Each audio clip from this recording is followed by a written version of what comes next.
508 jours plus tard, des milliers d'Israéliens sont rassemblés dans le kibboutz de Nir Oz, dernière demeure d'Oded Lifshitz.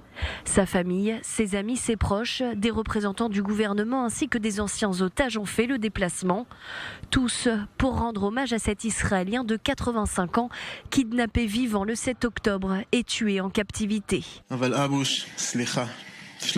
Papa, excuse-moi de ne pas avoir été là pour toi le 7 octobre, quand tu as essayé tout seul de protéger maman.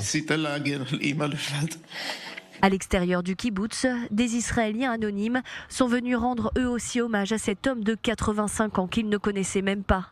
Sur la route, des centaines de personnes, drapeaux israéliens en main, ont accompagné le corps d'Oded Lifshitz vers son kibboutz de Nir Oz, localité qu'il a lui-même fondée, localité où tout a basculé le 7 octobre 2023.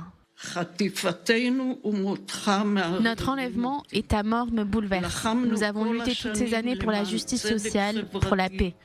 Malheureusement, nous avons été durement touchés par les personnes que nous avons aidées de l'autre côté. Je suis ici choquée de voir le nombre de tombes et la terrible destruction de notre communauté qui a été complètement abandonnée le 7 octobre. Nos personnes kidnappées sont toujours menottées, affamées et torturées sous terre à Gaza depuis plus de 500 jours.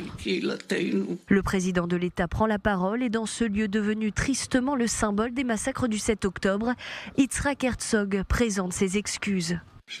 Je me tiens ici, sur le sol de notre patrie, en tant que président de l'État d'Israël et au nom de l'État d'Israël. Je vous demande pardon, cher Oded, à Yochevet et à votre chère famille.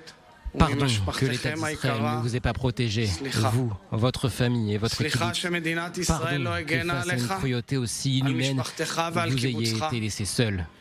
Pardon que nous n'ayons pas réussi à vous sauver et à vous ramener chez vous et tous vos amis sains et saufs, hors des griffes des meurtriers. Je vous demande pardon également à vous tous, membres du kibbutz Nir Oz. Pardon que ce jour maudit, nous n'avons pas été là pour vous. Pardon pour l'échec et l'aveuglement qui ont conduit au prix insupportable que vous avez payé et que nous avons tous payé. Le 7 octobre, Oded Lifshitz a été pris avec sa femme dans la bande de Gaza. Elle a été libérée par les terroristes 17 jours après.